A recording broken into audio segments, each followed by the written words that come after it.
But that Yeah. started something for me. That started this process where that became a big part of my business model, and it's a bigger part of it even today.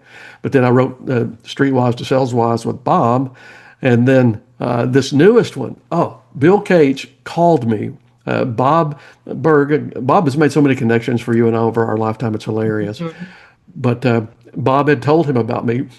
Bill had wanted to write a parable. His primary business has been equipping financial advisors to gain more clients through what he teaches in referrals, and that's been his niche market, and he's done awesome with that.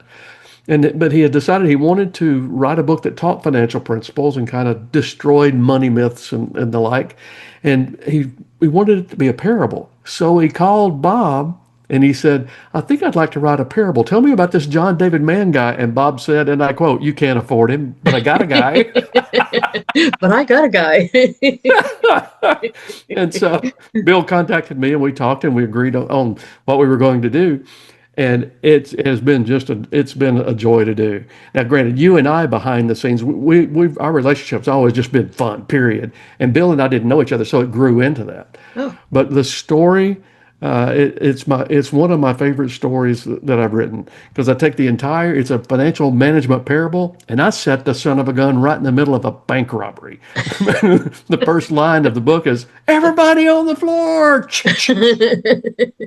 And for those that, if some of your viewers aren't that familiar with the parable genre, I primarily write business parables. I'll take lessons that either my co-author has or I have that need to be taught to help people in their career, whether it's sales or whatever. And then I'll write a fictional story that tries to set that in a way that people want to read it. You know this when we did Blue Hair. I want to write a story good enough that even if people weren't learning anything, they'd still want to read the story. And I want to make the characters. I want people to fall in love with them. And so but I find that the more I go along, the more I try to make my characters really flawed. Maybe it's because I'm really flawed. I don't know. I But want to it, know how though there must be some germ of a moment of a idea, germ of an idea when you thought of the bank robbery thing because you were talking about it long before you started doing that. So what happened that you thought about? Was it a movie or something you saw? I've seen enough bank robbery movies that might have had something to do with. I think that when we were brainstorming ideas, I can't remember if I tossed it out as an idea or if Bill did. Oh, okay. And so because we wanted to do something, I wanted it to have an edge to it, and so did Bill. But then the challenge, with a parable, you can't keep it intense. Like when the storyline we start off with blue hair, and I'm not going to say what the storyline is because I don't want to spoil it for people that should be getting your book today if they watch this.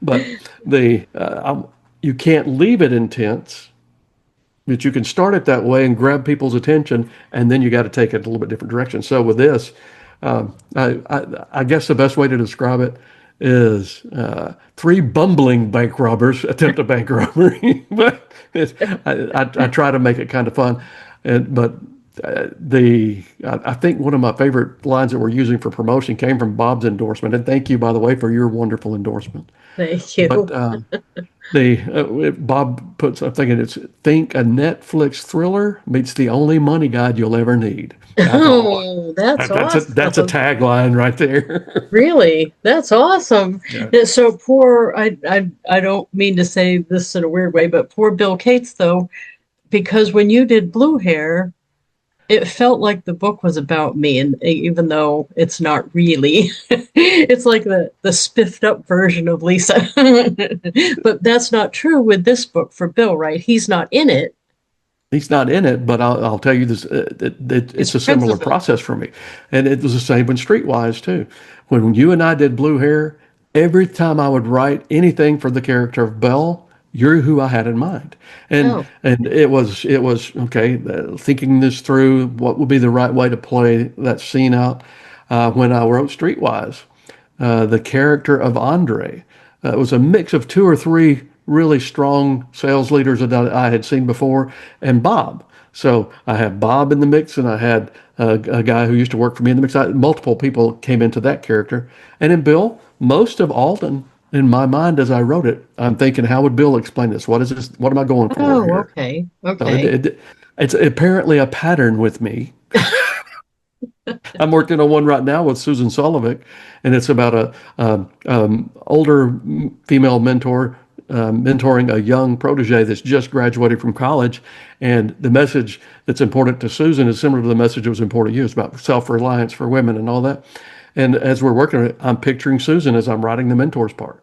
And that's Oh, it. okay. I guess it's maybe that is on purpose on my part, even though I haven't, maybe I didn't plan it that way, but I when I'm co-authoring, it's to make my co-author have an asset that is huge for them. So it wouldn't hurt if they're the hero of the story either. So Because that was awful nice. yeah, it kind of changed your blue hair from a one and done to, okay, I've got a brand now.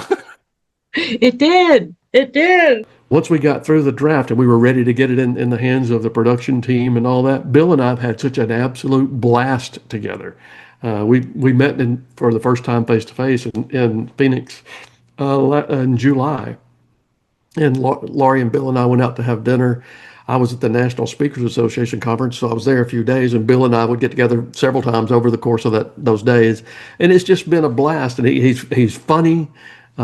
He's a lot of fun. I've enjoyed that, and that's always the best. I could do a book without enjoying it, but I like enjoying it better.